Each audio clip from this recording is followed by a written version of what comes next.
Hello everybody and welcome back to my channel. My name is Gita Marie and today we're going to talk about 5 hidden types of microplastic. We've talked about microplastic many times on this platform and I will link all the resources down below as always. And if there is an aspect of pollution, environmentalism and health where all of these things are combined, it's plastic exposure and specifically microplastic exposure. So I don't think we can talk about this enough. Today we're going to look at 5 different types of specifically textiles that hide microplastic. And this video is brought to you in collaboration with awesomeness, a brand that's doing something quite spectacular, and we're going to use them as a case study later in this video. So hang on tight. Before we get to any of these exciting things, let's start at the beginning because we have a problem. When we think of plastic, we mostly think about something that we can throw away. Plastic water bottles, plastic bags floating in the ocean, food packaging of different kinds, and overall the different kinds of plastic that we put in our bin that also end up in nature. It's something we throw away. The thing is, plastic isn't just something that is out there. Plastic is also something that we wear, and that we sleep in, and that we breathe in. And overall, just the thought of breathing in plastic just absolutely turns my stomach on its side. Maybe you've heard there's a new kid on the block. And by that, I mean there's a new documentary out on Netflix. The Plastic Detox is a documentary on Netflix that explores this exact idea. Plastic is something that we truly cannot escape, and that is terrifying. I've shared these facts before, but we have found microplastic in human stool. We have found microplastic in placentas. We have found microplastic in our blood, in brains. It is wild that something that's so widespread lacks so much research. Something that has absolutely nothing to do with lobbyism. There's also the fact that it's really hard to study the effects of microplastic because we cannot find a focus group that doesn't have plastic. Oh, it's great, it's great, it's great. To recap the documentary, which I really recommend watching without spoilers. The documentary looks like how microplastics and the chemicals linked to them may affect human health, specifically fertility. The show follows a small group of people trying to reduce their exposure to plastics and then track the changes in their body. This is incredibly important work, but I think it's important to mention, it always is, that a Netflix documentary is not the same as large-scale peer-reviewed studies, even though a lot of the peer-reviewed studies that are out there are finding a lot of the same things, but this is educational entertainment, and I think it's important to have in mind.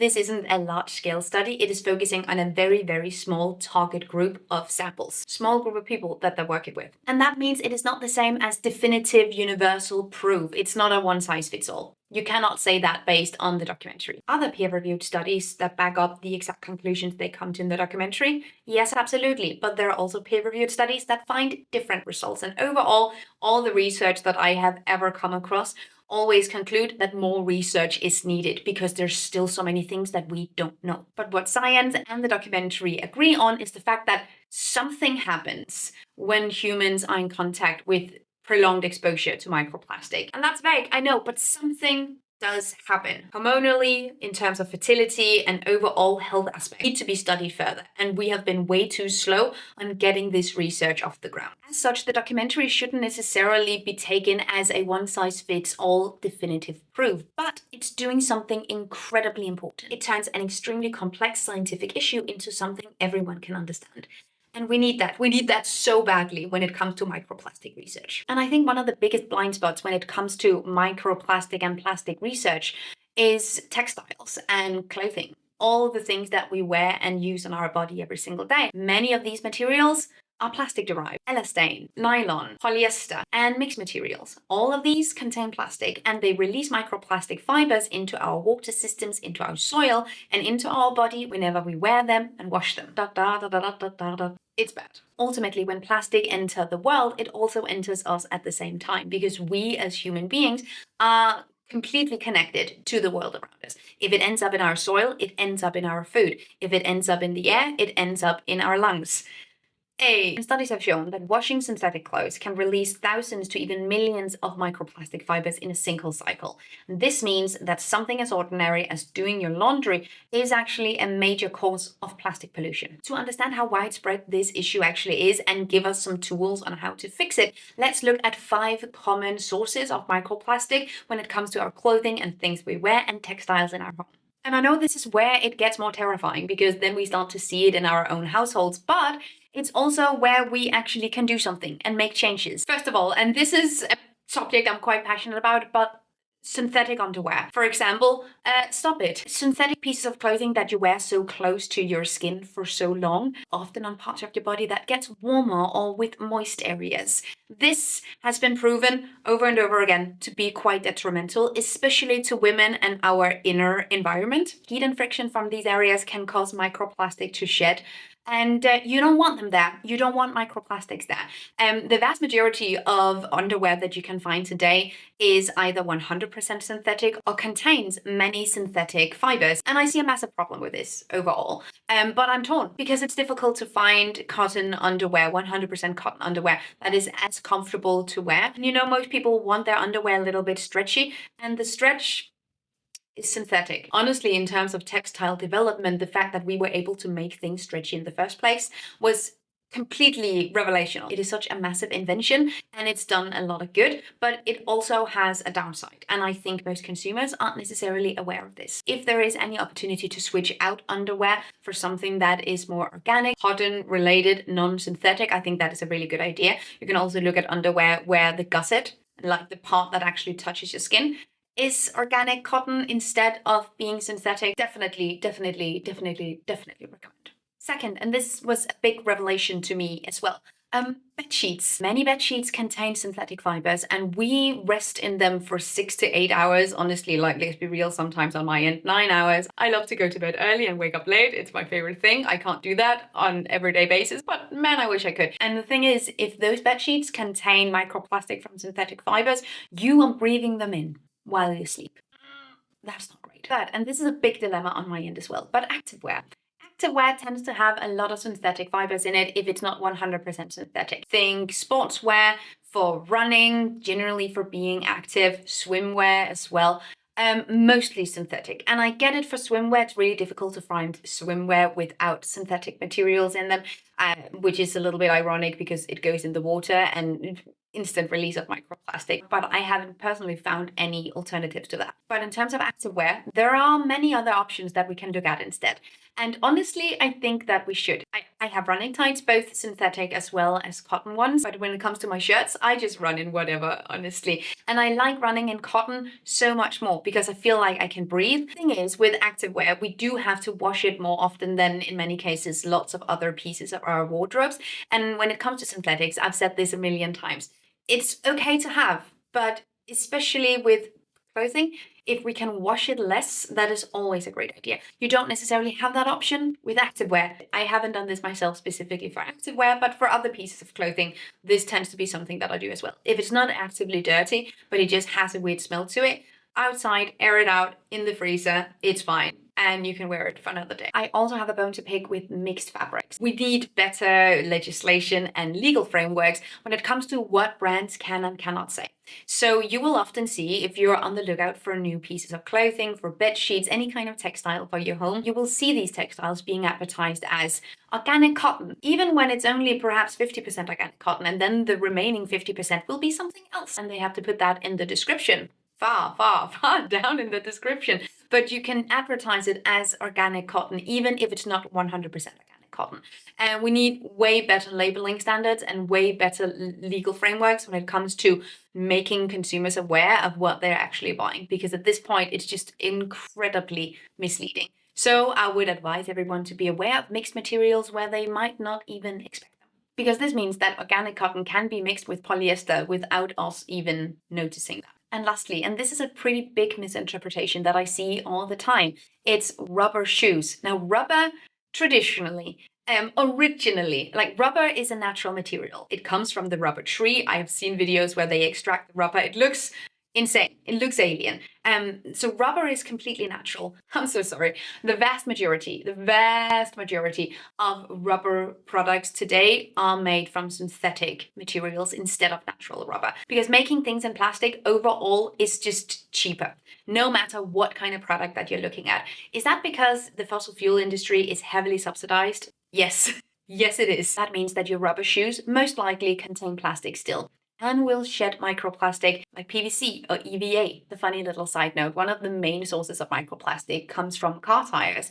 Most people also assume that they are made from rubber, which is not a synthetic material, but they're made from synthetic rubber today, which is a synthetic material, which means that every time that you drive your car, or every time you're on a bus, those tires wear down a little bit and shed microplastic as well. Yeah, it's all great. And together, these examples show us that plastic is not only something that we throw away, it is something that we internalize every single day. They are part of our daily lives, whether we notice it or not. And this is where it gets tricky and interesting, because if we dive even further into the makeup of our textiles and clothing, we find that the fibers itself are not only a cause for concern, but how those fibers are treated is actually just as important. This reminds me of a chat I had with a researcher in microplastic from the Danish Technical Institute, because she said that she's not nearly as worried about plastic pollution in the ocean as she is about the chemical binders that make up that plastic, because those chemical binders do not dissolve, they bioaccumulate, and they react in completely unpredictable ways. And that is actually a bigger cause for concern than the physical solid plastic in the ocean. And this is a very similar concern. The textiles that we use in our homes every day are, during manufacturing, treated with a bunch of harsh chemicals, many of which are not disclosed to consumers because they don't have to be. And the same goes for chemical dyes. See, I hadn't thought about this ever really, but how we achieve certain colors in textiles is actually not random. And in the vast majority of cases, that involves synthetic dyes. Actually, about 80% of all clothing dyes globally are synthetic. These dyes are made from petrochemical substances, aka fossil fuels. One major problem here is water pollution. And if you want a good documentary that looks into this further, I can always recommend River Blue, that goes into detail with exactly this. What the textile industry is actually doing, according to this documentary, is hydrocide, because we are killing our water system, flushing it with non-biodegradable chemical solvents and dyes that simply bioaccumulate and pollute our water systems. The reason why that is because about 20% of all dye that we use are flushed out with the wastewater from the processing, and it doesn't stick to the clothing. This polluted water ends up in rivers and lakes and oceans, and it blocks sunlight from going to the bottom, which has big consequences for the biodiversity, for plants and for animals that live in the ocean, who also needs photosynthesis and sunlight to function. And they cannot get that if there is a layer of dye on top of the surface, which means that how we dye our clothing has a direct consequence for biodiversity and for local ecosystems, and actually for global ecosystems as well, because once again, water systems connected. It's not a local issue. A particularly important group is called azo dyes, which make up a large portion of the roughly 9.9 million tons of dyes used globally every year. These dyes can break down into chemicals called aromatic amines when they come into contact with the bacteria on human skin. Some of these substances are believed to be carcinogenic, meaning they could increase the risk of cancer. And this is what happens every time we look into pollution, right? We find out that pollution doesn't just happen in the environment, to the planet out there. It also happens in here. Even if we don't care about the planet, and I don't know why you wouldn't, but even if you don't, you probably still care about your own health or your family's health. Always connected. Clothing can also contain other chemicals beyond dyes, such as formaldehyde, which is used to reduce wrinkles, pesticides, flame retardants, and antibacterial agents. And studies have found that fabrics can contain thousands of different chemical substances, many of which are never fully tested or even identified. Globally, we just have the vaguest, most fragile legal framework when it comes to traceability and transparency. And there is a social exploitation aspect of this as well. So many companies are outsourcing their production to countries and regions where environmental regulation is weaker. Then they can use their untested, unidentified chemicals without anyone looking over their shoulder, and they can wash it out into water systems where the overall perception is that the consequences of that pollution doesn't affect the consumers that buy the product. It affects the local population instead, and it's all connected for sure, but there are definitely groups of people and demographics that are more heavily affected by this pollution. It is the people that are least responsible for the pollution. In response to those problems, some companies are trying to find alternatives to minimize these risks and these consequences. And one of those companies is awesomeness, which produces textiles using plant dyes rather than synthetic chemicals. Their approach focuses on reducing the number of chemicals used and making products that are both safer for people and the planet. Connected. awesomeness also promotes the idea that our textiles and everything that we surround ourselves with should support our health. This represents a different way of thinking about clothing, not just as something that we wear, but as something that interacts closely with our bodies, looking at not only what our textiles are made out of, but also how they are created and processed in the first place, all of which impacts us. And that leads me to a very important question, which is, what can we actually do about this? Because when you start looking into it, it feels overwhelming. Microplastic, toxic dyes, hidden chemicals, it's everywhere. And the truth is there's no perfect solutions, but there are better solutions for sure. This is why I've been working with Awesome for this video, because they are a really interesting example of what brands can do to rethink the way we use and manufacture textiles from the ground up. So looking at not only what our textiles are made out of, but also how they are treated is incredibly essential. Awesome's approach is built around this exact idea. But if we zoom out for a second, this isn't just about a brand. It's about awareness. And during the research for this video, I have become aware of some aspects of microplastic pollution and how the fossil fuel sector with their petrochemicals just seep into every thinkable aspect of the production and manufacturing of the things that we use every day. One of the biggest problems here is that we, the vast majority of the time, have no idea what we're buying. And whose fault is that? Is it consumers for not having the proper knowledge? Should we be better at looking things up before we buy something and not be so steered by convenience? Is it the companies that sell us stuff that are deliberately opaque? Or is it the legal framework or lacking political action that makes this possible in the first place? Answer, it's all three. Ta-da.